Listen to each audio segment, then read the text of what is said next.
Emergência hipertensiva. Esse é um tema que todo médico e acadêmico de medicina precisa dominar muito bem, precisa entender essa condição para ter muita agilidade na hora do atendimento, fazer corretamente o diagnóstico e, acima de tudo, a melhor conduta para o paciente. É por isso que nessa aula de hoje eu separei exatamente esses pontos para você. Não perde essa chance, essa é a Retrospectiva Médico na Prática 2023, em que eu separei os 10 vídeos mais visualizados no canal para você ter a oportunidade de revisar esses principais assuntos, e se você não viu ainda esse vídeo, essa é a sua oportunidade, aproveita.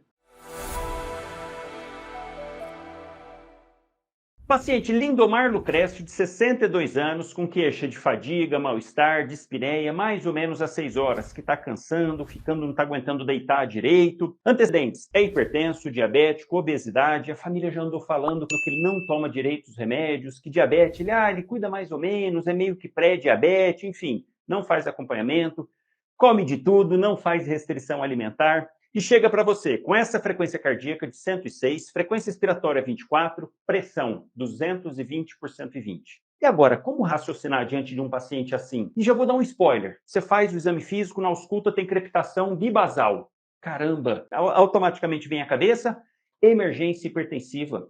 Olha a pressão que está o paciente, olha a situação do paciente, não é só a pressão isolado, olha todo o contexto, toda a situação desse paciente. E é isso que a partir de hoje você vai entender realmente, que não é somente o valor, não é isso que importa propriamente dito diante desses pacientes, e sim o contexto. Infelizmente tem muito tabu em cima de pressão alta, muito, assim, meu Deus, fez um pico hipertensivo, está com 18, 20, meu Deus, vai ter um AVC, um IAM ali, ó, de imediato, naquele momento. Baita tabu. Então, eu estou querendo dizer que pressão alta não dá problema, não mata pacientes.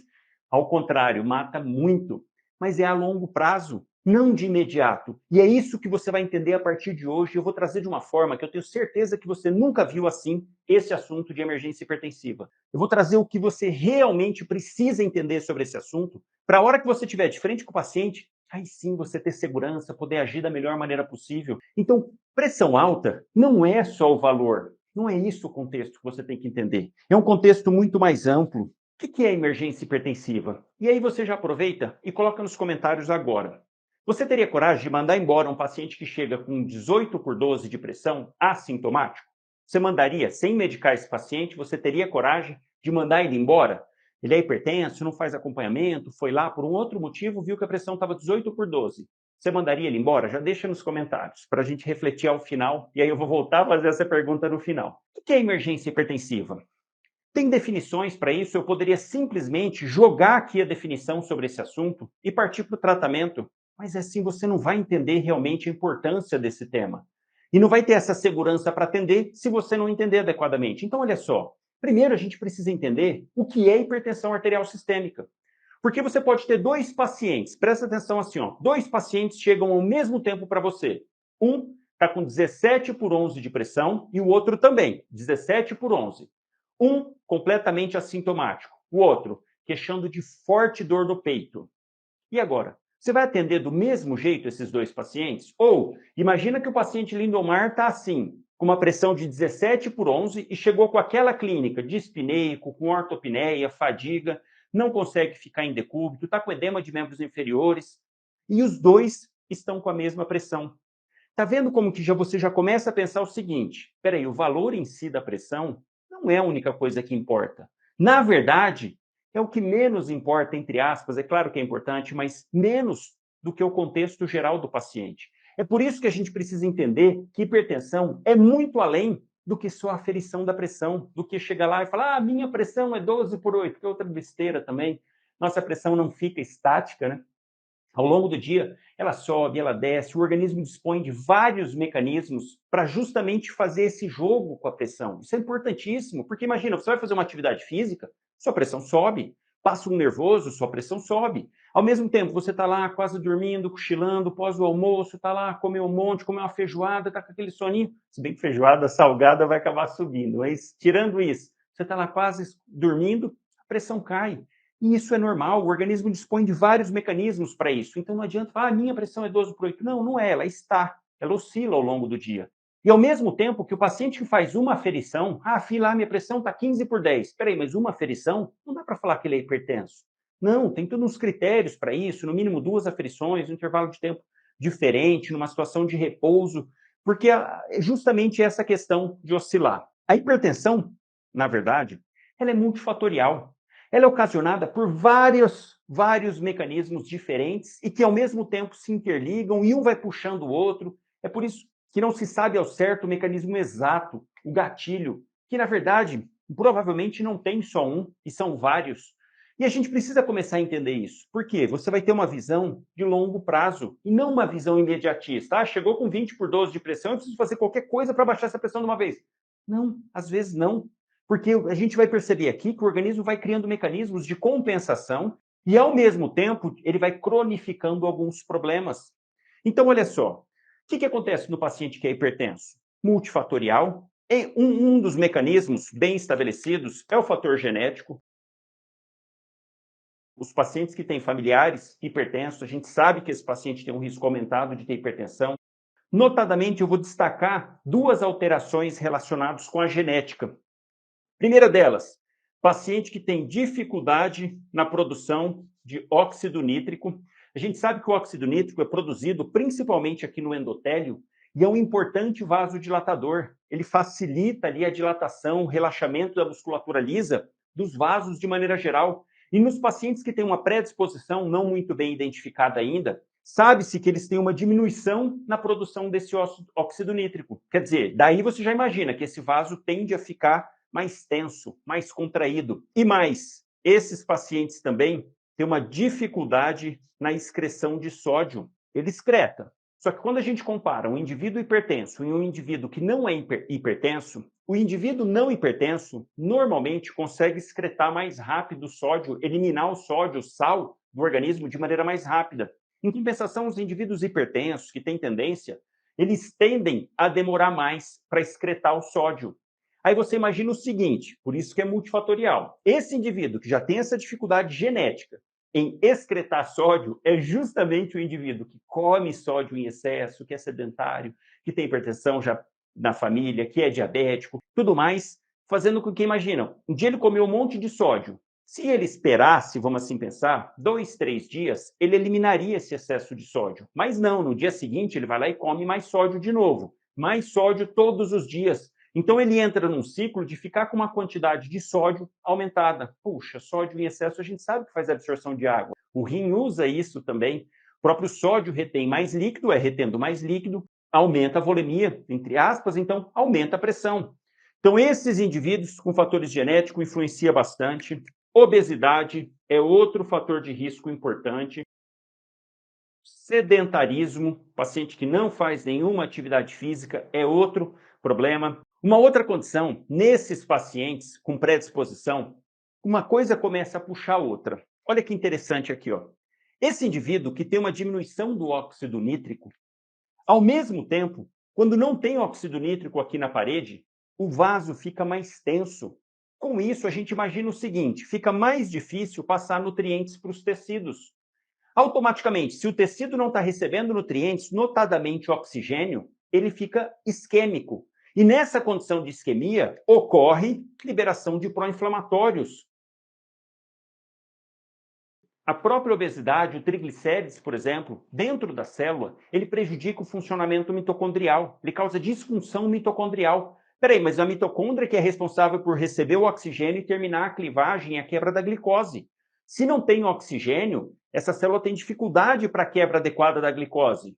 Com isso, acaba liberando substâncias, liberando pró-inflamatórios. Também por conta disso aqui da obesidade, que dificulta essa ação melhor das células, assim, o trabalho adequado intracelular. E, ao mesmo tempo, a própria isquemia dessa situação, liberação de pró-inflamatórios. Essa liberação de pró-inflamatório aqui no endotélio, ela tem uma função muito importante. De maneira geral, quando entra algum agente externo, imagina alguma bactéria, algum vírus, chega próximo aqui do vaso sanguíneo, entra pela pele. Nessa localidade, as células identificam o macrófago, que é aquele carro-chefe ali da frente de combate, ele chega e identifica aquela substância e automaticamente ele libera pró-inflamatórios. Ele comunica ao endotélio de que está tendo alguma alteração ali e que precisa de reforço.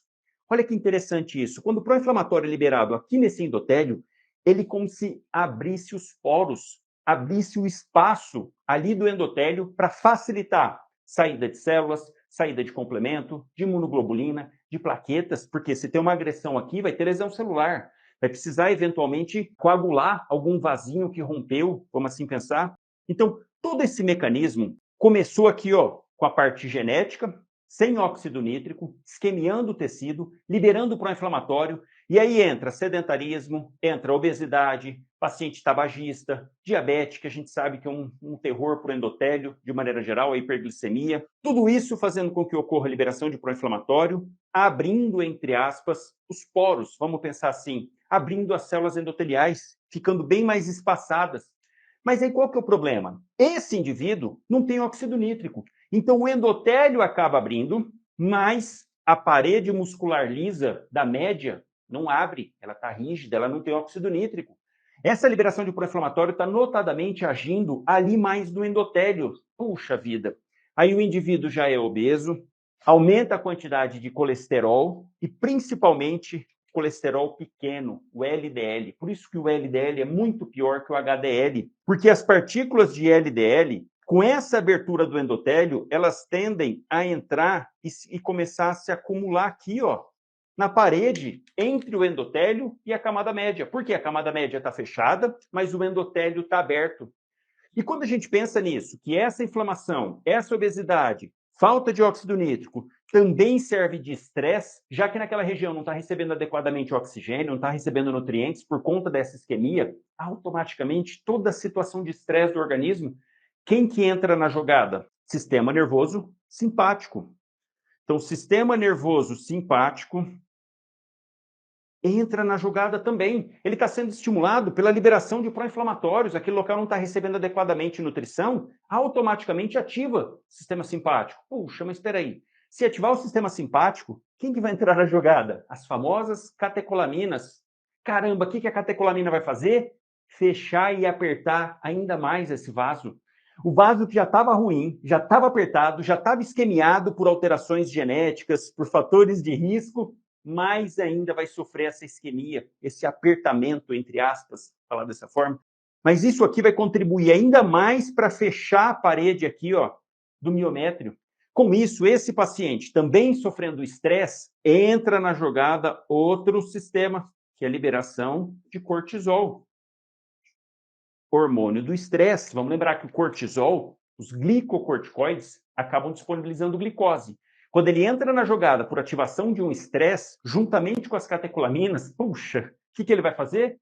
Arrumar um jeito de disponibilizar mais glicose na corrente sanguínea. E geralmente é um paciente já diabético ou que tem uma tendência, é pré-diabético. Puxa vida, olha como que uma coisa já começa a agravar e puxar outra. E mais, o cortisol favorece lipólise, pega lipídios, de maneira geral, para levar para o fígado para isso ser transformado em glicose. Peraí, mas se ele jogar mais lipídio na corrente sanguínea, eu vou predispor ao LDL mais ainda aglutinar na parede do vaso. E é isso que vai acontecendo. Então, olha como que uma coisa vai puxando a outra.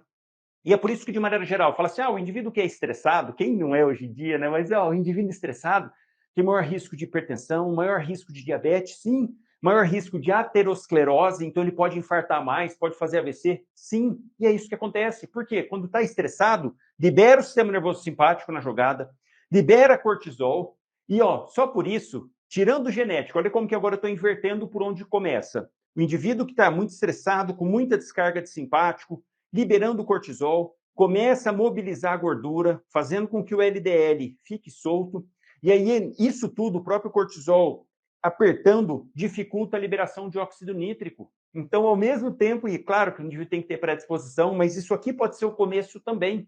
Tanto que a gente vê pacientes magros que são diabéticos e pacientes obesos também. Então, depende de onde foi o começo de tudo, mas a gente sabe que acaba interligando tudo isso. E dessa maneira, esse organismo vai sofrendo essa agressão dia após dia, todos os dias, e ele tentando vencer essa obstrução, essa hiperatividade, tanto do simpático, com liberação de cortisol. Outro fator de risco para esses pacientes, tabagismo. Tabagismo a gente sabe que ele faz constrição, principalmente capilar, dificulta a circulação nessas regiões que já estão apertadas. Uma coisa vai puxando a outra. E aí esses indivíduos, a longo prazo, vão alterando, modificando a parede vascular. Porque gradativamente, com tudo isso daqui e com essa isquemia, vai ocorrendo lesão endotelial.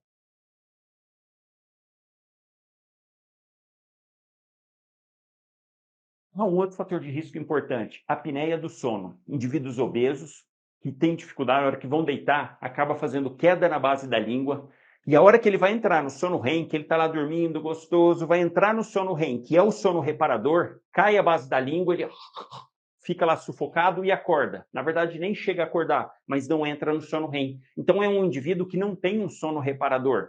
É aquele cara que, literalmente, dorme lá, vai dormir 10 horas da noite e acorda lá depois de 8 horas de sono e fala assim, caramba, fui deitar e parece que eu não dormi nada.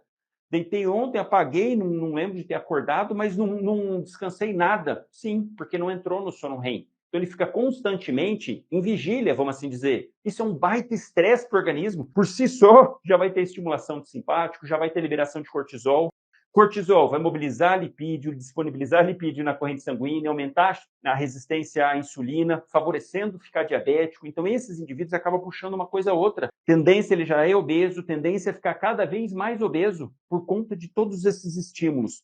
E essa lesão endotelial, que é uma grande vilã por estar constantemente liberando pró-inflamatórios. Então, quando a gente fala assim, o indivíduo obeso ele é mais inflamado, é que está na moda falar que tudo é inflamado, né? Comer um negócio vai ficar inflamado, não sei o que é inflamado. Não, não. Aqui é uma inflamação real. Aqui é uma fisiopatologia de uma inflamação, ok, que está tendo ali todas essas alterações na parede do vaso, levando a alteração endotelial. E aí sim, com liberação de pró-inflamatórios. Então, aqui sim, com essa fisiopatologia, faz sentido falar que esses indivíduos são mais inflamados. E são. E diante disso aqui, que agora você já começa a visualizar todos os dias acontecendo isso, dia após dia, dois problemas vão surgir muito importantes. A partir, então, dessa fisiopatologia, esse vaso sanguíneo começa a fazer deposição de LDL aqui na sua parede. Então, olha só, olha isso.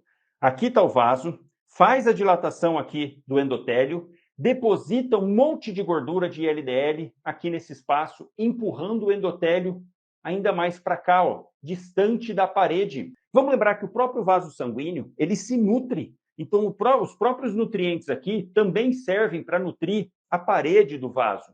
Mas olha o que está acontecendo aqui, está tendo uma barreira nessa parede, entre o endotélio e a camada média ali do vaso, local dos músculos lisos. Está tendo uma barreira dificultando ainda mais essa vascularização. Então, a longo prazo, isso daqui, essa formação de placa aterosclerótica, prejudica ainda mais o funcionamento disso, a isquemia, ainda mais os tecidos, aumenta mais ainda a liberação de pró-inflamatórios e, ao longo do tempo, essas células que estão constantemente sendo estimuladas pelo sistema nervoso simpático e também pela falta de óxido nítrico, constantemente essas células musculares lisas vão se hipertrofiando, porque está constantemente recebendo estímulo adrenérgico, constantemente tendo que fazer mais e mais força, porque a pressão do indivíduo vai gradativamente ficando pior, aumentando vagarosamente. E aí já me desmistifico uma questão que pressão alta não causa sintoma. É lenda a história de dor na nuca, isso é besteira, é lenda. Tanto é que a maioria dos pacientes hipertensos não faz controle adequado. Se fosse sintomático, realmente, fariam. E aí está o grande problema da hipertensão, é não trazer sintoma. Porque se trouxesse desde o início, o indivíduo, logo que a pressão se alterasse, ele já estaria tratando adequadamente. Assim como diabetes, fase inicial, não dá sintoma algum. Então, esquece essa história de dor na nuca, não tem isso. Pressão alta não causa sintoma. Esse é um grande problema. A longo prazo, ok. Ou se subir de uma vez, aí tudo bem. E muito, não é pouco, tem que subir muito. Aí sim, eu vou falar isso lá na emergência hipertensiva, para a gente desmistificar. E ao longo do tempo, esse músculo que vai lá, sofrendo, olha que loucura, esse músculo vai hipertrofiando, essas células musculares lisas vão ficando maiores, quer dizer, precisando consumir mais, aumentando o metabolismo, já que está tendo que fazer mais força, já que está recebendo estímulo simpático, mas ao mesmo tempo vão cada vez recebendo menos aporte de nutrientes. Cada vez menos, quer dizer, uma célula que está ficando bombadona, hipertrofiada, mas ao mesmo tempo está recebendo menos porque está formando placa, está ficando rígida, vai endurecendo, essas células hipertrofiando, algumas delas no caminho vão morrendo. E conforme essas células vão morrendo, tem essa remodelação ali, não dá para ficar um espaço morto. Morreu uma célula, o organismo vai lá e retira aquilo. E automaticamente libera substâncias amorfas para cobrir aquele buraco. Então, olha como que vai acontecendo aqui nessa musculatura, que está ficando hipertrofiada, que está consumindo mais, que deveria consumir mais, com aumento do metabolismo, fazendo mais força, e células vão morrendo, vão morrendo, vão morrendo, dificultando ainda mais a distribuição de nutrientes na própria parede. Então, olha como que isso vai virando uma bola de neve. E aqui a gente está falando de meses, anos e anos e anos com esse sistema todo. Não é de imediato. Isso daqui vai demorando para atender ao longo da vida. Infelizmente, é algo irreversível. E que a pessoa, às vezes, lá com 60 anos, fala, puxa, se eu soubesse que ficaria sem funcionar o rim, ou com alteração da retina, insuficiência cardíaca, puxa, soubesse que a pressão alta causaria tanta coisa assim, eu teria cuidado antes, porque isso aqui, ó, vai acontecer todo dia, todo dia, todo dia. E a repercussão vai ser lá para frente. É por isso que geralmente eu falo para os pacientes, eu atendo meus pacientes e falo, olha, minha pressão é 16, 17, doutor, vixe, difícil de contornar. Eu, é difícil, mas tá tomando certinho? Sabe como é que é, né, doutor? Tem dia que toma, tem dia que não, eu tomo quando eu sinto que ela subiu mais. Eu falo assim para o paciente, dessa forma, todo dia, seu rim está morrendo um pouquinho, seu coração está morrendo um pouquinho, seu cérebro está morrendo um pouquinho. Isso é fato. Todos os dias, o senhor hipertenso assim ou a senhora, está morrendo células que não voltam mais. Lá na frente, o rim já não vai estar funcionando, vai estar ficando cego, não vai estar conseguindo respirar, coração fraco, não vai ter mais o que fazer, porque já foi morrendo. Então, o importante é cuidar agora, para não deixar com que esse que é um dos problemas, eu vou mostrar um outro problema também, mas esse daqui que é um dos problemas, não ir se agravando gradativamente. Então, olha como que pressão alta é muito mais do que só falar do valor. Não é o valor em si que conta, e sim toda essa transformação. Então, aqui, um dos problemas. Essa artéria fica totalmente enrijecida e, ao mesmo tempo, com formação de placas. Famosa placa aterosclerótica. E isso é crônico, dia após dia, irreversível. E cada vez vai piorando a nutrição, vai deixando ela mais enrijecida, vai deixando pior. E olha um detalhe aqui também. Conforme aqui, ó, esse endotélio vai sendo empurrado para a luz do vaso, ele vai aumentando ali, ó, a placa vai aumentando, dificultando o aporte, dificultando tudo. Essas células aqui eu começo a liberar pró-inflamatório e, ao mesmo tempo, uma célula dessa endotelial, nesse processo, pode acabar morrendo, porque ela começa a ficar distendida, morre. Automaticamente, imagina um local que fica parecendo que tem um furo, não é que tem, mas fica parecendo um furo aqui. Se essa célula endotelial morreu, poxa, parece um furo. E mais, um furo em um local que está repleto de pró-inflamatórios. Vamos lembrar que dentro dos pró-inflamatórios, da quebra do ácido araquidônico, um deles, da via da COX-1, é chamado de tromboxano A2. Opa, o que o tromboxano A2 faz? Ativa a plaqueta, ativa o gremlinzinho. Plaqueta, aquele ursinho bonitinho do gremlin, antes de comer depois da meia-noite. Aqui, ó, quando faz o furo e libera um monte de pró-inflamatório, tá dando comida para a plaqueta depois da meia-noite, está virando gremlinzinho. Então aqui, ó, automaticamente predispõe à agregação plaquetária, a ponto até de ocluir esse vaso. Olha que loucura isso, porque aqui a gente está falando de capilares, capilares lá no meio do órgão, no meio do rim, no meio da retina, no meio do coração e assim por diante. Quando oclui um vaso principal, o indivíduo faz um AVC, faz um IAM, sim. Agora aqui eu estou falando de capilares, que a todo instante estão sofrendo isso, esse enrijecimento, aumento da placa, obstrução do fluxo. Tem situações em que a estimulação simpática é tão intensa que o capilar fininho fecha, acaba colabando por causa das placas. Então, olha que loucura. O próprio estímulo pode fazer fechar as próprias plaquetas. Agora, peraí. Então, isso aqui é um problema, enrijecimento e placa. E mais, e quando eu perco esses vasos? Olha que interessante esse pensamento que eu tenho certeza que não vi em lugar nenhum dessa forma. Olha o que você vai entender. Gradativamente, isso aqui acontecendo, vai piorando a pressão do paciente, vai fazendo com que ele gradativamente vá ficando cada vez mais hipertenso. Primeiro porque está ficando enrijecida, então isso já colabora para sempre estar com o tônus mais apertado daquele vaso. E segundo, olha que interessante esse pensamento. que ocorre a nutrição dos diversos órgãos do nosso organismo? É até um mecanismozinho da física, que a nutrição poderia ser em série, mas ela é feita de maneira paralela. Olha que interessante. Imagina que eu tenha dois vasos sanguíneos, esse e esse outro, que ele acaba se bifurcando em 4 outros menores.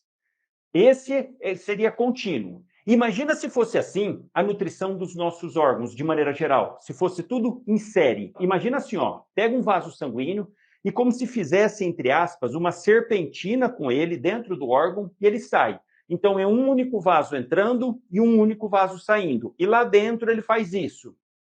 Por que isso é ruim? Porque você imagina o seguinte, que aqui tenha caminhãozinho vindo aqui, ó, trazendo oxigênio.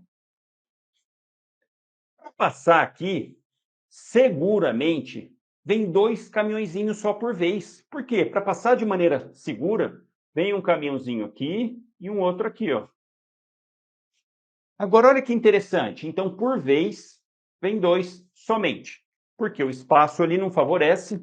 E aí, esses caminhões, que estão cheios de oxigênio, começam a jogar o oxigênio dele para cá, ó. Então, esse daqui joga para cá e esse daqui joga para cá. Esse, mesma coisa, esse, mesma coisa, e assim por diante. Olha como que ficaria limitado. Porque eu teria que esperar para ir cada vez, cada dois, e ir jogando. Sendo que, olha que interessante, está o caminhão aqui. Ele está jogando o oxigênio somente de um lado. Será que não seria mais efetivo se ele jogasse dos dois? Como assim? Olha que interessante se a gente pega o mesmo vaso, o mesmo, e abre 4 outros circuitos no mesmo vaso. Nessa situação, o que acontece aqui, ó?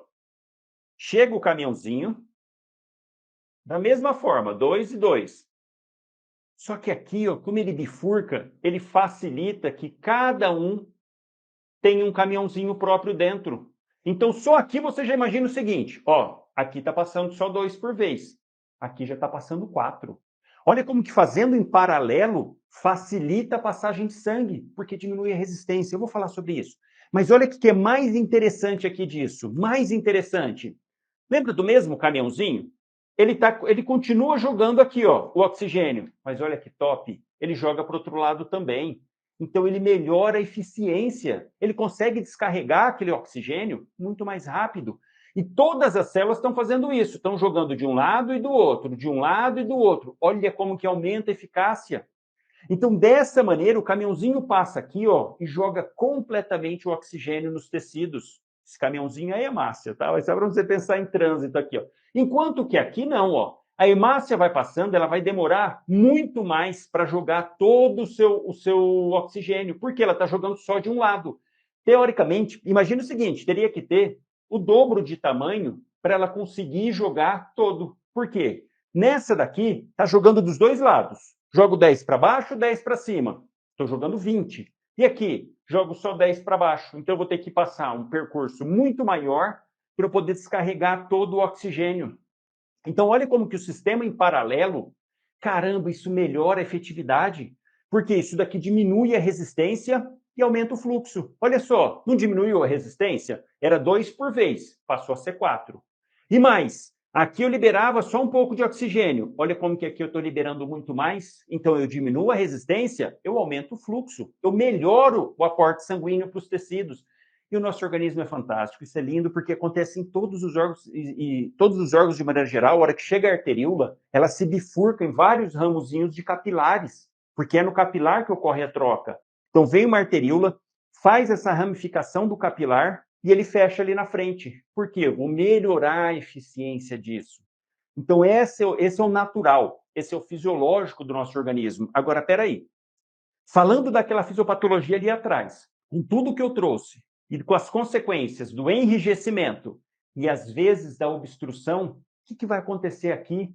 Caramba, com toda aquela fisiopatologia no indivíduo que é hipertenso e que ele não cuida, ele vai perder alguns vasos desse, ó, de repente vai obstruir aqui, ou por plaqueta, aqui, ó, vai fechar por causa de placa, ó, um monte de placa aqui, ó, puxa, fechou, fechou, fechou. Se eu tenho aqui os 4, estou perdendo 2 vias, o que vai acontecer aqui? Engarrafamento. Vai ser mais difícil para passar o sangue, porque eu perdi 2 vias, e isso vai acontecendo dia após dia. dia após dia, os fatores de risco, obesidade, sedentarismo, tudo aquilo que a gente viu, diabetes, o paciente ele é hipertenso, ele tem estimulação simpática, piora a hipertensão e ele vai perdendo a microvasculatura dos órgãos de maneira geral do corpo inteiro.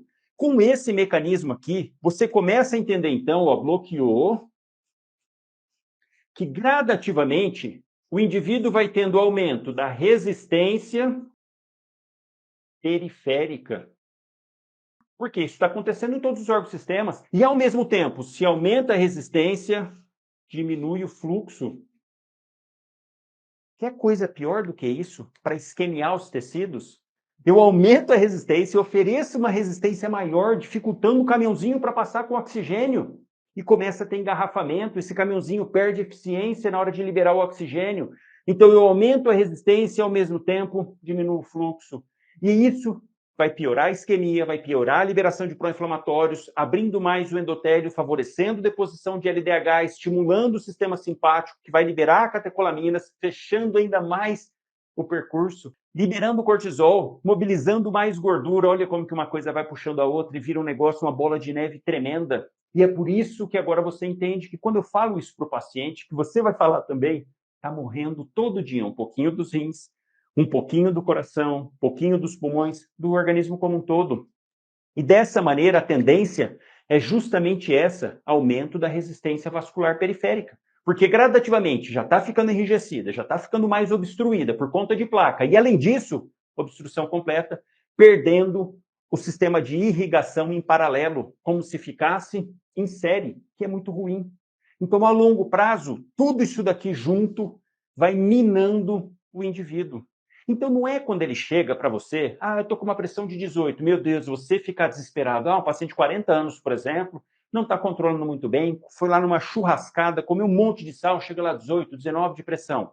E que acabou, e a pressão normal dele era 15, 16, quer dizer, ele chega com 19. Ele tem algum perigo naquele momento, só porque a pressão subiu daquele jeito? Não, nenhum. Porque isso aqui, ó, vai tempo para acontecer. Então, o indivíduo vai ficando cada vez mais hipertenso ao longo do tempo e mais. Aí sim, cada órgão e sistema vai sofrendo. E é por isso que você tem que ter essa visão diferente sobre a emergência hipertensiva. Não pensar na pressão em si, e sim nas complicações já. No agravamento que foi tanto durante anos que aquele órgão vai chegar para você, o paciente, e aquele órgão vai estar gritando lá para você, que já é uma complicação de toda aquela fisiopatologia, e não a pressão em si. É um paciente que vai vir com alteração do órgão e hipertenso, e não o contrário. Você vai entender um pouquinho mais. Mas isso aqui também é fundamental para você entender que aquele paciente é assim, doutor, mas eu estou tomando remédio e já não está resolvendo, minha pressão sempre foi alta e cada vez ela vem subindo mais. Sim, por que ela vem subindo mais? Por conta desse mecanismo. Vai aumentando a resistência, vai diminuindo o fluxo, piorando a isquemia, vai liberando o pró-inflamatório e toda aquela cascata. Então fica assim, cada vez mais difícil controlar, com certeza. Por quê? Isso aqui é irreversível. Aquelas alterações, enrijecimento, formação de placa, é irreversível. Por isso que, e aqui você entende a importância de mudança dos hábitos de vida. Por isso que isso é importante, aquele paciente que acompanha ambulatorial, orientar ele quanto a isso. Porque dia após dia não é o valor em si da pressão que é o problema, essa é a visão errada sobre esse assunto. A pressão, o valor da pressão, não é isso. São as alterações no indivíduo hipertenso de longa data, isso sim é o importante. Então, olha só, qual que é a definição de emergência hipertensiva? Não é uma pressão acima de 18/12 mais lesão de órgão-alvo. Não. A partir de hoje, você vai definir da seguinte forma na sua cabeça. Definição de emergência hipertensiva. Lesão de órgão-alvo. O que é lesão de órgão-alvo? Poxa, o indivíduo fazendo um IAM, o indivíduo fazendo um edema agudo de pulmão, uma dissecção aguda de aorta. Só um adendo, olha que interessante aqui, rapidinho, de dissecção aguda de aorta, a fisiopatologia. Olha que interessante. Por que acontece a dissecção? Claro, o paciente tem que ter predisposição, mas todos aqueles fatores de risco influenciam. O coração, quando ele contrai, ele faz uma torção, ele literalmente ele movimenta. E quem que é o vaso calibrosão que está aqui saindo? A aorta. Então, em cada batimento cardíaco, essa aorta, ela torce, ela espreme o coração, espreme e torce. Então, todo momento a aorta fazendo isso. Espera aí, mas é justamente num local onde o fluxo sanguíneo é máximo. A força do sangue na parede da crosta da aorta é imenso. Agora, você imagina essa crosta da aorta, a própria aorta, e claro, o indivíduo tem que ter predisposição, mas imagina ela sofrendo tudo isso daqui, enrijecimento, a parede ficando cada vez mais dura, a musculatura ficando hipertrofiada, morrendo, sendo substituída, vai ficando uma pedra rígida entre as pedras não, porque pedra dá a impressão que não quebra, não. Ela vai ficando um troço duro. Sabe aquela mangueira?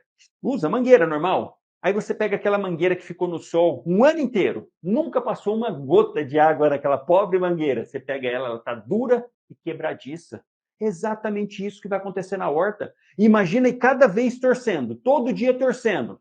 É por isso que aqui, geralmente, quando vai dar algum problema, dá muito mais na crosta da horta, porque é justamente onde o jato está batendo na parede. E aí, numa região da parede, faz uma fissurazinha, pronto, o sangue entra e seca a íntima da horta. Mas então, aqui é uma complicação também a longo prazo, dissecção aguda de aorta, uma agudização de uma doença renal crônica, porque esses pacientes a gente já sabe, a função renal dele vai cada vez prejudicando menos. Ah, um adendo, né, importantíssimo, em fisiopatologia também da hipertensão, sistema renina-angiotensina-aldosterona entra em destaque, sem dúvida alguma. Lá no aparelho justaglomerular do néfron, começa a perceber que não está chegando sangue, está tudo apertado, ele, meu Deus, libera a renina, que vai sofrer a transformação, transformar a angiotensina produzida no fígado, enfim, toda a cascata.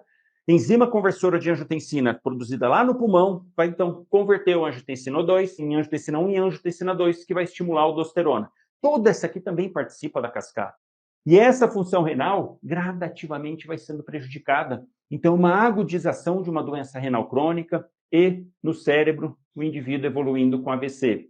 Então, definição de emergência hipertensiva que você vai ter a partir de hoje. É o paciente que já chega com alteração em algum órgão e você já sabe na sua cabeça toda a fisiopatologia, toda a trajetória que esse paciente ficou por vários anos hipertenso e que isso é que está levando a esses eventos em um paciente hipertenso. Então, olha como que eu inverto a importância das coisas. Lesão de órgão-alvo, mais o paciente que chega com uma pressão arterial maior ou igual que 180 por 120. É assim que você tem que pensar, e não o contrário. Se você for pegar a definição de emergência hipertensiva, pressão acima de 18 por 12, mais lesão de órgão-alvo. Está errado, é o contrário. É a lesão de órgão-alvo mais importante em um paciente que está hipertenso. Tanto é que esse valor aqui, ó, ele foi atribuído de maneira aleatória, assim, arbitrária. Olha, vamos definir uma pressão para falar que tem um risco maior. É essa. Não tem estudo. Não tem nada falando que quer dizer 18 é pior que 17. Nesses pacientes? Não. É a mesma coisa. Então quer dizer que se você está diferente com um paciente que chega com edema agudo de pulmão, se o paciente está com 18 por 12 de pressão, ele está mais grave do que se tiver 16 por 11? Não. Está igual. Ou às vezes esse aqui está até pior, porque ele já tem uma insuficiência cardíaca tamanha que com pressões menores ele já descompensa. Então olha como que você precisa avaliar isso aqui, ó, avaliar o paciente, avaliar essas condições, e não focar no valor em si. Isso aqui não é o importante. E no dia a dia, o tabu do dia a dia, os próprios colegas médicos favorecem esses tabus em cima de pressão alta. O paciente está com 19, ele vai fazer um AVC aqui agora. Não vai, não vai. Tanto que tem estudos já disso, tem um estudo grande da Cochrane, comparou, olha só, pegou duas sequências de paciente. Um monte de paciente lá com urgência hipertensiva. Desses um monte, estava hipertenso. Metade randomizou para receber medicamentos ali na emergência e metade não recebeu medicamento algum e foi encaminhado para casa. Ao segmento mais de 6 meses, os eventos embólicos cerebrovasculares foram iguais. Em outras palavras, o paciente que recebeu captopril sublingual, vou falar sobre isso, que você é besteira. O paciente que recebeu captopril sublingual morreu menos do que o que não recebeu nada? Não. Quer dizer que o que não recebeu nada infartou mais, teve mais AVC nesses meses? Não. Porque a fisiopatologia é a longo prazo. Então, não é um valor alto que vai fazer todo, meu Deus, que medo esse paciente. Não, esquece isso. Você está focando no número e não está entendendo, e essa, infelizmente, a grande maioria das pessoas não entende a fisiopatologia da hipertensão e acaba se apegando ao valor. Mas você não, você a partir de agora, eu tenho certeza, você vê o paciente, você vê as alterações, lesão de órgão-alvo, em um paciente que está hipertenso. E aí, diante dessa situação, com todo esse entendimento que você tem agora e que você muito provavelmente não viu dessa forma aqui em lugar nenhum que eu estou te explicando, a partir disso, agora a gente pode falar de tratamento.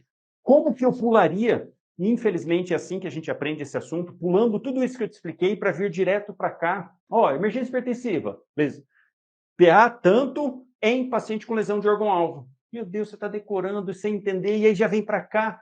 Não faz sentido isso, faz sentido da forma que eu trago. Porque você vai entender e agora sim você vê a importância e não vai ter medo de usar esses medicamentos. Porque são medicamentos que agem muito rápido, principalmente nitroprusiato. Tem que ter cuidado sim, tem que ter um certo receio, mas não medo. Porque você já viu a importância que naquele paciente que chega com lesão de órgão-alvo, imagina, ele está tendo um AVC, está tendo um IAM, uma dissecção aguda de aorta, e está com uma pressão alta, que diante daquele quadro, aquele valor de pressão vai prejudicar o paciente. E não em paciente que está completamente assintomático, o valor em si alto vai prejudicar? Não, só prejudica porque aquele órgão já foi minado ao longo de vários anos.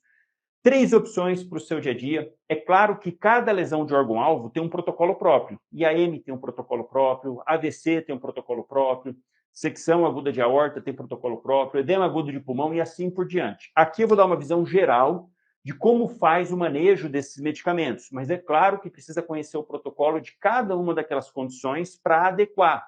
Vou até falar do alvo de pressão. Por exemplo, no AVC a gente tolera o paciente ficar hipertenso mesmo, mas vamos lá. 3 medicamentos para você usar para o seu dia a dia: nitroprusiato de sódio, nitroglicerina e metoprolol. Esses dois disparado, metoprolol em alguns casos. Nitroprusiato de sódio, como que faz o uso? Esse aqui, ó, entre os dois, entre nitroprusiato e nitroglicerina, tem os prós e contras. Nitroprusiato é o mais potente de todos, faz uma dilatação arterial e venosa dos dois, e diante disso ele tem uma ação muito rápida, ele é metabolizado e revertido a óxido nítrico ali na parede do vaso. Então, em 2, 3 minutos ele está agindo.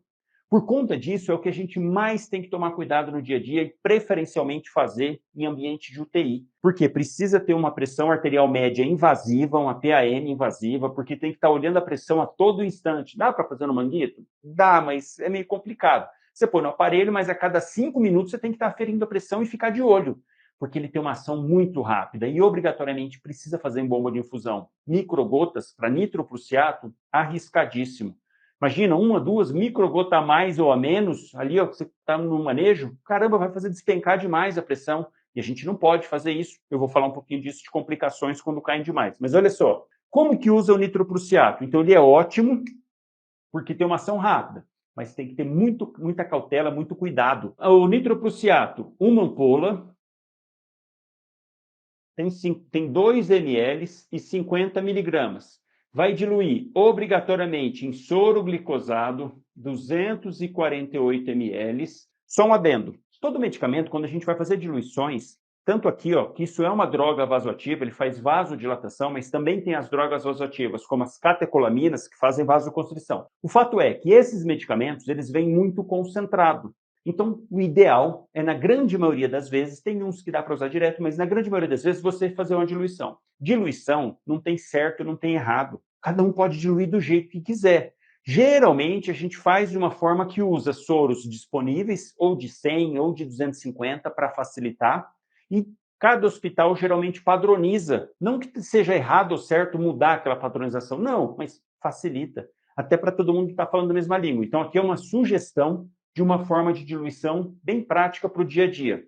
Vai fazer essa diluição, então, de uma ampola em 248, colocar em bomba de infusão, começar em 3 ml hora. Microgotas dá? Não, muito difícil. Imagina, 3 microgotas por minuto. Você vai ter que pegar lá, contar, vai ter que ficar pingando uma gotinha a cada 20 segundos. Não dá, microgotas é complicado para nitroprusiato. E aí, instala, coloca, de preferência PAM invasiva, se não tiver manguito aqui, controlando. 5 minutos, afere a pressão. Quanto que tá? Não caiu nada. Aumenta para 5 ml hora. Dali 5 minutos, ó, já começou a baixar. Legal, aumenta para 7 ml hora. Vai titulando, não tem uma dose padrão, vai depender do paciente, de quanto que tá a pressão e do alvo que a gente vai pensar aqui para cada um. Eu vou falar de maneira geral, mas para cada situação tem um protocolo próprio. Mas é assim que usa nitroprussiato, importante que precisa ter o equipo coloridinho, que ele é fotoprotetor, assim como aquela capinha para pôr em cima do soro. Precisa, porque senão ele perde eficácia rapidamente, ele fica instável. A luz inativa o nitroprussiato, então precisa. Complicação de nitroprussiato. Primeiro, queda abrupta da pressão, se não estiver bem controlado, é uma complicação. Por quê? Você já viu que está tudo enrijecido. Pensa naquelas artérias todas enrijecidas, sem maleabilidade. De repente faz o nitroprussiato, ela vai lá, força, abre tudo. Caramba, o sangue não vai chegar em lugar nenhum. Porque o organismo está dependendo daquela pressão para o sangue conseguir ser bombeado. Se de repente solta tudo os vasos, o sangue e o coração vai bombear o espaço livre, entre aspas. Então isso é prejudicial, principalmente para o cérebro. Tudo isso o organismo acaba elevando. Vamos lembrar que aqui também está tudo enrijecido. Então, para chegar o sangue lá em cima, não pode sair abrindo de uma vez, senão o sangue vai faltar e vai fazer AVC. Então, essa é uma complicação. Outra complicação do nitroprussiato, intoxicação por cianeto. Na metabolização do nitroprussiato, um dos produtos é o cianeto.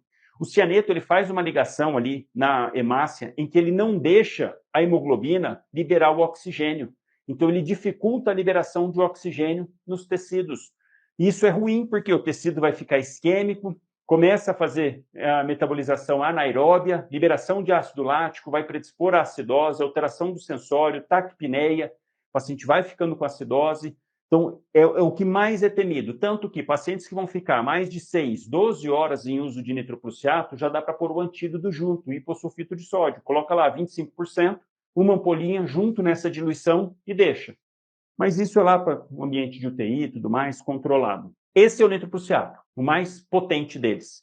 Segundo, que eu recomendo que seja o que você mais vai usar para o seu dia a dia se você não tiver recurso, nitroglicerina. Nitroglicerina dá para fazer microgotas. Então, mesmo naqueles casos em que pediria nitroprussiato, se você não está num ambiente que tem toda uma retaguarda, dê preferência para a nitroglicerina.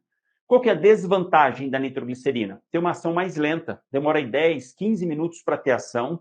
E mais, a nitroglicerina ela faz dilatação venosa, muito mais do que arterial. Então, dependendo da situação, por exemplo, um paciente com uma insuficiência cardíaca descompensada, em que você precisa também relaxar as artérias, nitroprussiato às vezes é melhor do que nitroglicerina, que vai demorar um pouco mais. Mas, enfim, se você não tem recurso, usa a nitroglicerina, faz essa dilatação venosa. Só um adendo, olha que interessante. De todo o sangue do nosso organismo, quase 20% está aqui na pequena circulação. Coração, pulmão, coração. 80% está espalhado pelo corpo. Olha isso. Então, 80% no corpo, 20% aqui na pequena circulação. Desses 80% espalhado pelo corpo, mais de 60%, 64% para ser mais exato, 64% do sangue está no sistema venoso. Caramba, olha que interessante isso. 64% do nosso sangue está no sistema venoso. Então, quando eu faço nitroglicerina, ele ajuda a relaxar essa parte venosa e acomoda melhor o sangue. Então, ajuda a voltar menos sangue, fazendo com que diminuição do retorno venoso vai diminuir o débito cardíaco um pouco e vai fazer com que a pressão abaixe. E outra vantagem da nitroglicerina, faz essa dilatação venosa, mas faz dilatação arterial coronariana, diferente do nitroprussiato, que não faz essa dilatação coronariana por completo. Ele vai agir nos que estão bons. Por isso que a gente deve evitar o uso de nitroprussiato em IAM. Edema agudo de pulmão é tópico, inclusive do nosso paciente, que eu vou falar. Mas para IAM, dá preferência para a nitroglicerina, que faz essa dilatação venosa. A desvantagem é que demora um pouquinho mais para agir, mas você pode usar em microgotas. Como que a gente faz a diluição? Soro glicosado ou fisiológico, tanto faz, 240 ml, porque a ampola tem 10, diluído em uma ampola, que tem 10 ml. Dessa solução, vai começar com 5, se for em bomba de infusão, 5 ml hora. Se for em microgotas, microgotas, começa com 5 microgotas por minuto. Olha como que é simples, conversão de ml hora para microgotas. É o mesmo valor. 5 ml hora, 5 microgotas por minuto. 10 ml hora, 10 microgotas por minuto. Simples assim, fácil assim. 5, 5, 10, 10. Então, muito simples. Essa aqui dá para usar. Não precisa de pressão arterial média invasiva. Você vai fazendo, vai titulando, vai avaliando o paciente. Cada 10 minutos, afere novamente a pressão e vai vendo. Dose máxima de 5 a 60 ml, hora, ou 5 a 60 microgotas por minuto. Você vai dosando, titulando, da mesma forma que faz o nitroprusiato. Por último, metoprolol, beta-bloqueador injetável. Aqui teria uma outra opção também, o esmolol, que é melhor, inclusive, que o metoprolol. O problema do esmolol precisa de bomba de infusão, ele, para a maioria dos locais não tem o medicamento e também não tem o esmolol e não tem bomba de infusão. Então, metoprolol é uma boa, dependendo da situação. Se for, por exemplo, secção aguda de aorta, vale lembrar que tem que fazer primeiro o beta-bloqueador para depois entrar com o nitroprusiato. Não pode entrar com o nitroprusiato primeiro, tem que ser o beta-bloqueador. E aqui a vantagem do metoprolol, não precisa diluir nada. Você aspira direto e vai fazer em bolos 5 miligramas, de 2,5 a 5 miligramas. EV em bolos. Faz lá, ficou em bolos, mas o ideal é fazer lentinho, 5 miligramas, o ideal é fazer 1 miligrama por minuto. Vai lá, fica do lado do paciente, fazendo bem lentinho, podendo repetir 3 vezes, né? Fazer a dose mais 2, uma dose total de 15 miligramas. Esse aqui tem umas indicações específicas, como, por exemplo, dissecção aguda de aorta, paciente com IAM é uma boa opção, juntamente com nitroglicerina, ou às vezes até com isordil. Esse mais o isordil, já em local onde você não tem nitroglicerina. Mas esses 3 são aí o feijão com arroz do dia a dia. Claro que vai ter que adaptar para cada um dos protocolos. Se for AVC, por exemplo, no AVC, a gente tolera o paciente que não vai para trombólise ficar com uma PA até 22. Enquanto que na dissecção aguda de aorta, o mais rápido possível, a gente precisa levar essa pressão para 13, 12, até menos, porque está rasgando a aorta, não pode ficar hipertenso desse tanto. Isso é de maneira genérica, tá? Que está, inclusive, no guideline da Sociedade Brasileira de Hipertensão. Alvo de maneira genérica, você vai adaptar para cada uma das situações, mas o ideal é baixar a pressão 20 a 25% da PA na chegada, em 1 a 2 horas, de maneira geral, dependendo do valor que tiver. Depois, deixar a PA até 160 por 110, de 2 a 6 horas, para, em 24 a 48 horas, fazer a pressão ficar pelo menos em 135 por 85. De 24 a 48 horas. Isso é um alvo genérico. A gente vai adaptar para cada uma das situações, se for edema agudo, se for dissecção aguda de aorta, se for AVC. Se o paciente chegou com AVC, fugiu do tempo de tratamento, de trombólise, que é até 3 horas ou estourando 4 horas e meia, passou, faz 5 horas, e o paciente está com 220 de pressão, 210, vamos colocar 21 por 11, vai mexer na pressão dele? Não. Se for isquêmico? Não, vai deixar. Essa pressão vai ser abaixada vagarosamente ao longo de 24, acima de 48 horas.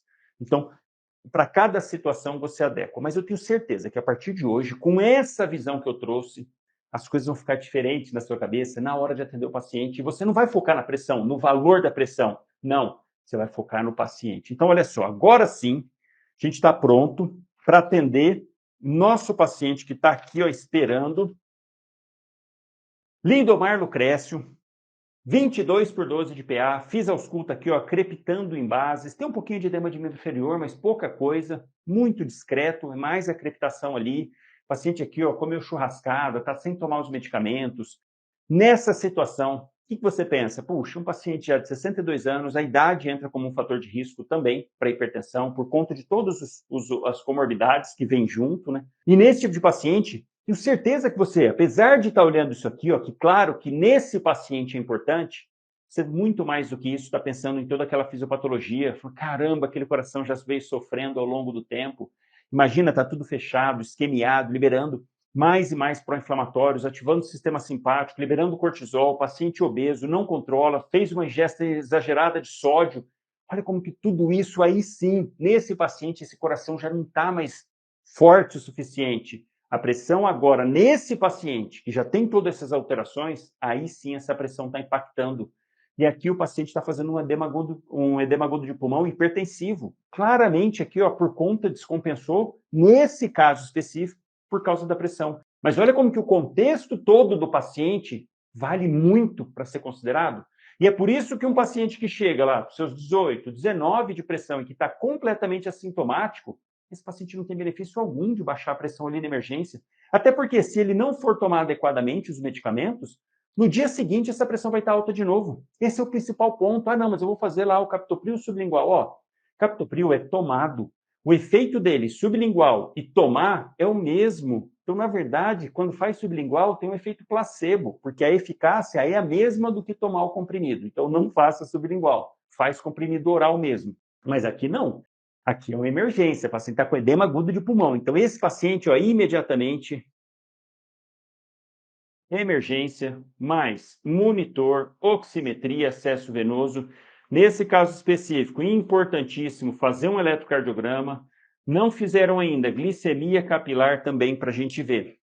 E aí, faz o eletro, tá lá, ritmo sinusal, taquicardia sinusal. Ok, dentro do esperado, já tem uma hipertrofia de ventrículo esquerdo, é importante, importantíssimo saber interpretar eletrocardiograma, não dá para ficar dependendo de aplicativo, você precisa saber isso e chega lá com os critérios para hipertensão, claro, para sobrecarga ventricular esquerda, é o esperado diante desse quadro. Glicemia capilar do paciente, 186. Caramba, por que está tudo isso, essa glicemia? Primeiro, porque ele não controla. Segundo, caramba, olha o estresse que esse paciente está passando. Estresse, realmente, estresse do organismo. Liberação de catecolamina. Catecolamina prevalece, ajuda também a aumentar a glicemia. Assim como mais descarga de cortisol do que o normal. Já liberou um monte de cortisol pelo estresse, também ajuda a ficar hiperglicêmico. Então, olha como que as coisas vão fazendo sentido. Faz sentido ele estar com essa glicemia. E que agora, nesse momento, não vamos nem mexer. O que é o principal aqui que está prejudicando esse paciente? Essa hipertensão. Edema agudo de pulmão, a gente tem que ter uma visão mais ampla, e que aqui eu vou focar especificamente para falar de edema agudo hipertensivo. Mas às vezes o paciente chega normotenso, às vezes ele chega hipotenso, naquele perfil C de insuficiência cardíaca. Isso que tem que ter um conhecimento mais amplo. Aqui eu vou focar para a gente pensar na emergência hipertensiva. Diante disso, dieta zero, porque ele está instável até então, mas sempre cabeceira elevada, põe de rotina isso para não deixar o paciente broncoaspirar. Aqui ele não tem alteração do sensório, mas principalmente alteração do sensório, cabeceira elevada. Quanto que está a saturação de oxigênio dele? A gente olha lá no monitor, ó, colocou o monitor, olha o oxímetro, 95. Opa, 95? Não precisa de oxigênio. Abaixo de 94 a gente põe. Acima, não precisa. Então, não vou colocar oxigênio. O que você entraria de medicamento para ele nesse momento? Diante dessa situação, já escreve aí nos comentários. Qual o medicamento de escolha para esse paciente? Será que é diurético? Quando eu penso em edema agudo de pulmão, automaticamente já vem diurético na cabeça. Mas é um paciente que não está amplamente encharcado assim. Aqui ele tem um gatilho muito maior, que é esse aumento da pressão. Então, qual será que é o medicamento ideal diante desse tipo de situação? Pode fazer nitroprusiato? Pode. Você tem recursos ali para isso? Dificilmente vai ter. Então, o que eu sugiro? Nitroglicerina, vai cair como uma luva. Olha que interessante aqui a nitroglicerina em edema agudo de pulmão. Eu não falei que a nitroglicerina faz venodilatação? Então vai acomodar melhor o sangue. O que acontece no edema agudo de pulmão? Está aqui o vaso sanguíneo, está aqui o alvéolo, e entre o vaso sanguíneo e o alvéolo, a gente tem tecido conjuntivo, ó, que reveste tudo, que é o tecido de sustentação. O que é o edema agudo de pulmão? O extravasamento de líquido do vaso para o interstício.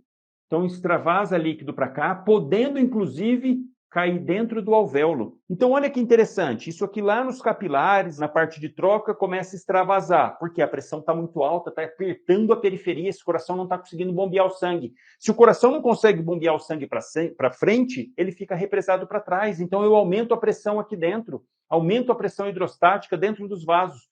Vai fazer, então, um extravasamento aqui. E lembra que esse paciente já tem todos aqueles fatores de risco, já tem um monte de pró-inflamatório que ajuda a mudar, fazer mudança da permeabilidade capilar. Então, favorece a fazer o edema agudo de pulmão aqui nesse tipo de situação. Quando usa o tridil, que é a nitroglicerina, não faz uma venodilatação, então acomoda melhor esse líquido. Faz com que esse líquido que vazou no interstício volte mais fácil para o vaso. Porque a hora que eu faço a nitroglicerina, a parte venosa vai dilatar. Então, deixar ela mais dilatada. Opa, se ela vai dilatar, ela comporta mais líquido. Então, facilita a volta do líquido para cá. Por isso que nitroglicerina é muito bacana para ser feito. Então, ó, nitroglicerina, a gente já viu, é uma ampola, num sorinho glicosado fisiológico. Vou fazer glicosado no paciente com 186? Vai, se tivesse 300, 400. Olha só, eu recebo essas perguntas. Faz glicosado em paciente que está diabético, mesmo aqui, ó, se fosse fazer nitroprussiato? Com certeza. Quando a gente entra com nitroprussiato, qual que é o volume infundido? 5 ml por hora. 10 ml por hora. Em uma hora, entrar 10 ml de soro glicosado. Vai fazer algum mal para o paciente? Não, de jeito nenhum. Faz sem medo, sem medo. Soro glicosado, 5%, 240 ml. Vamos começar em 5 microgotas. Não tenho bomba de infusão, então 5 microgotas por minuto. Daqui 10 minutos me fala de novo a pressão. Vamos controlando. Começou 5. Quem já fez, sabe, a hora que você faz nitroglicerina nesse tipo de paciente, vamos fazer diurético também, pouco, mas vamos fazer. Caramba, parece que tira com a mão. Para que começa a infundir, a pressão começa a baixar, o paciente melhora absurdamente, começa a urinar, melhora muito. E aqui, especificamente, por ser um edema agudo, a gente entra com furosemida, porque entra, na verdade, na fisiopatologia do paciente com insuficiência cardíaca. O paciente com insuficiência cardíaca, ele faz retenção de sódio, faz retenção de água. Então, mesmo que ele não esteja completamente encharcado, o paciente com insuficiência cardíaca, a gente sabe que ele tem uma volemia aumentada. Por isso que o diurético, sempre, boa parte das vezes, precisa ser feito. Aquele paciente que está com perfil C, que ele está frio e úmido, esse paciente não adianta sair fazendo diurético, porque ele nem vai perfundir o rim, mas é uma outra conversa. Aqui, nesse caso, vale a pena, mas dose baixa, não precisa fazer dose alta.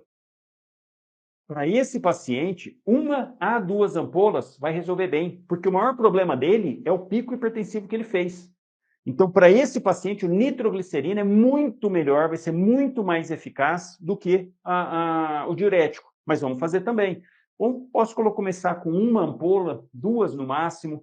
Quando o paciente faz uso de diurético, a gente tende a fazer um pouquinho mais, mas ele não está tomando, ele tomava captopril, parou. Começou tomando captopril do clorotiazida, já tinha parado, então não está tomando nenhum. Posso fazer aqui, 40, 2 ampolas, vamos lá. De 1 a 2 ampolas, vou colocar de 20 a 40 miligramas venoso. Não dilui, faz direto. Aspira a furosemida, põe lá e faz lentamente, direto. 1 a 2 ampolas, vamos cuidar da diurese. Como ele não está tão grave assim, está consciente, orientado, eu não vou nem passar sonda vesical. Vamos fazer controle no patinho, ele urina ali, a gente vai coletando, vai vendo. Não precisa direto, se tivesse mal, perfusão periférica ruim, tudo mais. Aí é outra conversa, aí ia sondar mesmo, para a gente ter um controle mais de perto da diurese. Mas aqui não. Um pouquinho que baixar essa pressão, ele já vai saindo desse quadro, então dá para a gente baixar gradativamente, pensando um pouco naquele alvo, diminuir 20% ali na primeira, segunda hora, então de 22 a gente levar ele aí para 20, 18, tá ok, vai devagarzinho, ali é um alvo, mas não precisa ser aquilo rígido, a gente vai fazendo e vai titulando ali, diante do paciente, vai melhorando, vai fazendo ausculta, vai vendo como que ele vai melhorando a dispneia, diminuindo a frequência cardíaca, diminuindo a frequência respiratória, pressão diminuindo, você vai avaliando esse paciente globalmente. Um paciente que preferencialmente internar, se tiver disponível, solicitar exames. Vale lembrar que, por exemplo, infecções podem fazer o paciente descompensar, então é algo para se pensar, infecção urinária, infecção pulmonar, se tiver raio-x, fazer um radiografia de tórax, apesar que pneumonia é clínico, ele estaria tossindo, expectorando e assim por diante. Mas olha como que você tem que ter uma visão mais ampla, que para esse tipo de paciente vale a pena pedir um hemograma, ver como está a função renal, se ele estiver urinando bem, se não está tendo uma agudização de uma doença renal crônica também. Tem que ter todo esse entendimento ali, mas aqui está o básico para você fazer e o básico bem feito. Se tiver o exame, você vai pedir. Se não tiver, paciência, você vai contornando e, idealmente, tentar encaminhar. O problema é que ele vai melhorar, com certeza. O problema não, né? A solução é que ele vai melhorando.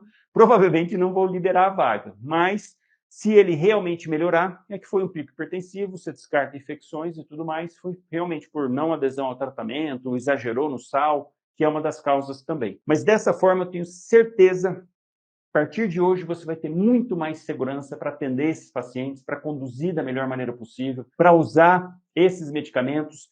E eu tenho certeza que agora você tem uma visão muito mais ampla sobre hipertensão arterial sistêmica. E não simplesmente o valor. Não, uma visão muito melhor, que vai te dar segurança realmente para conduzir esses pacientes da melhor maneira possível. Então, se você gostou realmente, vai compartilhar, compartilha com seu amigo médico, acadêmico de medicina, ele vai aproveitar demais esse assunto, tenho certeza disso. Então aproveita, compartilha. Se você ainda não está seguindo em todas as redes, vai lá. Se você está no YouTube, não segue no Instagram, vai seguir o perfil no Instagram, Médico na Prática. Se você está no Instagram, vai depois no YouTube, passa a seguir também. Eu sempre coloco assuntos diferentes, sempre aqui, ó, focado direto no que precisa saber e te mostrando, te dando autonomia para atender os pacientes da melhor maneira possível. Espero que todos vocês tenham aproveitado um tema tão importante como esse, eu trazendo dessa forma, que você não viu em lugar nenhum, muito provavelmente, mas eu tenho certeza que vai fazer a diferença na vida de muitos pacientes, muitos. E claro, você fazendo a diferença na vida dos pacientes, isso também reflete na sua, vai ter essa diferença na sua vida também, pessoal. Um grande abraço para todo mundo, uma excelente semana para todos nós